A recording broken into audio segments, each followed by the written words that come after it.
সবাইকে নমস্কার। আপনারা হয়তো জানেন বেশিরভাগ স্যাটেলাইট কিন্তু পৃথিবীকে রাত্রে বেলায় দেখতে পায় না, কিংবা আকাশে যদি ধুলোঝড় আসে কিংবা মেঘ থাকে কিংবা সাইক্লোন আসে, ফলে এটি একটি খুবই বড় সমস্যা। কিন্তু ভারত আর আমেরিকা একটি স্যাটেলাইট বানিয়েছে যেটি রাত হোক কিংবা দিন, আকাশে মেঘ থাকুক কিংবা ধুলোঝড় বা সাইক্লোন, সবসময় কিন্তু পৃথিবীর ওপরে দেখতে পারবে। এবং পৃথিবীর ওপর যদি 1 সেন্টিমিটার মানে ঠিক এতটুকুও যদি কোনো পার্থক্য আসে, তার উপরেও কিন্তু নজর রাখতে পারবে। হ্যাঁ, আমি বলছি নিসার স্যাটেলাইটের সম্পর্কে, যেটি আজ থেকে অপারেশনাল বা কার্যকর হতে চলেছে। এই কারণেই আমি ভিডিওটি বানাচ্ছি। এবং এই যে নিসার স্যাটেলাইট, এটির এন মানে নাসা, আই মানে ইসরো, আর এসএআর সার মানে সিনথেটিক অ্যাপারচার রেডার। এটি এক বিশেষ ধরনের রেডার, যেটি নর্মাল রেডার না। এটি মহাশূন্য বা মহাকাশ থেকে এক প্রকার বিশেষ তরঙ্গ পৃথিবীর ওপরে ফেলে। এবং এই যে তরঙ্গ, এটি কিন্তু আকাশে মেঘ থাকুক কিংবা ধুলোঝড় আসুক কিংবা সাইক্লোন, এসবের দ্বারা প্রভাবিত হয় না। এগুলিকে ভেদ করে পুরো পৃথিবীর ওপরে এসে পড়ে এবং পৃথিবীর ওপরে থেকে এটি রিফ্লেক্ট বা প্রতিফলিত হয়ে মহাকাশে ফিরে যায়, যেখানে নিসার স্যাটেলাইটের যে অ্যান্টেনা আছে কিংবা ক্যামেরা, এটিকে অ্যানালিসিস করবার পর একটি 3D পিকচার বানায়। ফলে পৃথিবীর ওপরে কিন্তু সবসময় নজর রাখা সম্ভব।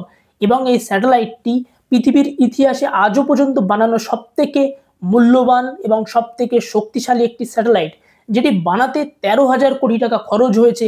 ফলে চলুন এই স্যাটেলাইট কি কাজ করবে সেটিও একটু জেনে নিই। কেননা 13,000 কোটি টাকা খরচা হয়েছে, কিছু তো নিশ্চয়ই ভালো কাজ অবশ্যই করবে।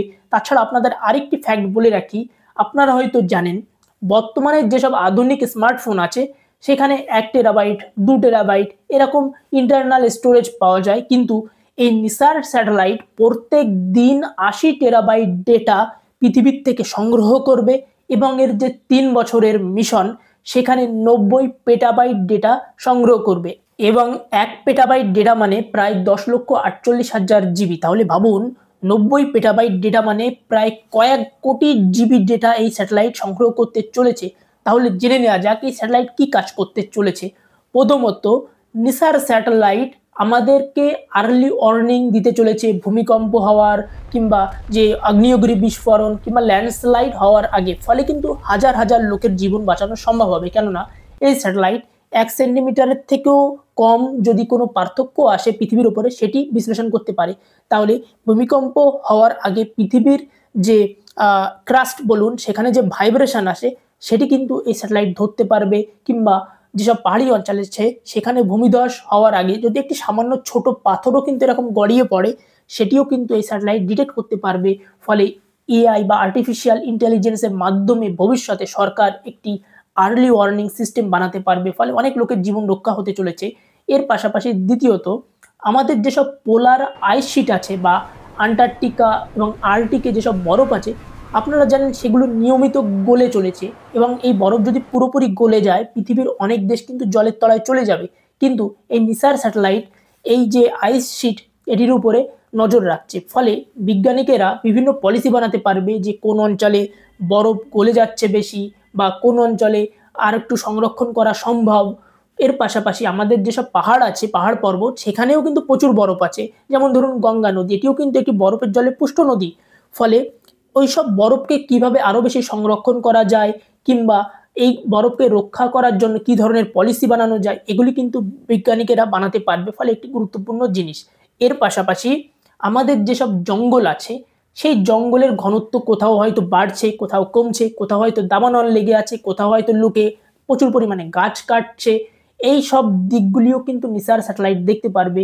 ফলে বিজ্ঞানী থেকে শুরু করে সরকার বা এনজিও, এরা কিন্তু বিভিন্ন ধরনের অ্যাকশন, গঠনমূলক কার্যকলাপ করতে পারবে। ফলে জঙ্গলকেও কিন্তু রক্ষা করা সম্ভব হবে। এবং ক্লাইমেট চেঞ্জের বিরুদ্ধে লড়াইয়ের ক্ষেত্রে এই স্যাটেলাইট খুবই গুরুত্বপূর্ণ।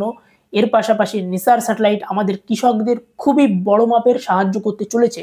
কেননা নিসার স্যাটেলাইট বলে দিতে পারবে একটি কৃষককে কখন তার জমিতে জল দেওয়া উচিত, কিংবা কখন কতটি পরিমাণে সার দেওয়া উচিত, এবং কোন সময় কি ধরনের নতুন শস্য চাষ করা যায়, এটিও বলে দিতে পারবে। কেননা নিসার স্যাটেলাইট আমাদের যে জমি আছে সেখানে আর্দ্রতার পরিমাণ, এটিও কিন্তু দেখতে পায়।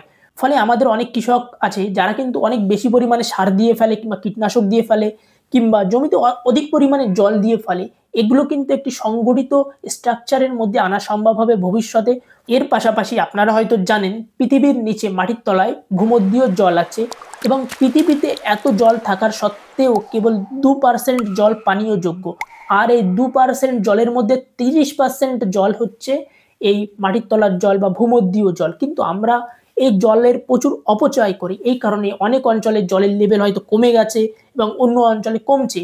ফলে নিসার স্যাটেলাইট মাটির নিচে এই জলের লেভেলও কিন্তু বলে দিতে পারবে কোন অঞ্চলে কত আছে, কত পরিমাণে আছে। ফলে সরকার থেকে বিজ্ঞানীরা বিভিন্ন পলিসি এবং গঠনমূলক কার্যের মধ্যে এই ভূমধ্যীয় জলকে ভবিষ্যতে সংরক্ষণ করতে পারবে। ফলে আলটিমেটলি কিন্তু জনগণেরই লাভ হতে চলেছে এই নিসার স্যাটেলাইটের মাধ্যমে। এর পাশাপাশি যে আনঅর্গানাইজড আরবানাইজেশন হয় কিংবা আপনারা শহরে দেখবেন যে যেমন পাচ্ছে যেখানে সেখানে বাড়ি খাড়া করে দিচ্ছে, ট্রাফিক জ্যাম হচ্ছে, এগুলিও কিন্তু কন্ট্রোল করা সম্ভব হবে নিসার স্যাটেলাইটের মাধ্যমে। কেননা কেউ যদি সামান্য বাড়ি তৈরি করার জন্য একটি ইটও পাতায়, এই নিসার স্যাটেলাইট কিন্তু ডিটেক্ট করতে পারবে। ফলে সরকার যদি চায় এটির মাধ্যমে একটি বড় আরবানাইজেশন ওভারহল বা আরবানাইজেশন যাতে ঠিকভাবে হয় এই দিকেও কিন্তু সরকার নজর রাখতে পারবে। ফলে সবকিছু কিন্তু ভবিষ্যতে প্ল্যানিং যুক্ত হবে। কিন্তু নিসার স্যাটেলাইটের এই কটি কাজ কিন্তু সীমিত নয়, এর বাইরেও কিন্তু নিসার স্যাটেলাইট অনেক গুরুত্বপূর্ণ কাজ করবে, যেগুলি আমাদের জন্য জানা ততটি হয়তো গুরুত্বপূর্ণ নয়। তবে আপনারা অবশ্যই জানাবেন আপনাদের ভিডিওটি কেমন লাগলো এবং কমেন্টে অবশ্যই জানাবেন যে আপনারা এর পরবর্তীতে কি ভিডিও দেখতে চান। চ্যানেলটিকে লাইক করবেন, চ্যানেলটিকে সাবস্ক্রাইব করবেন। Thank you very much.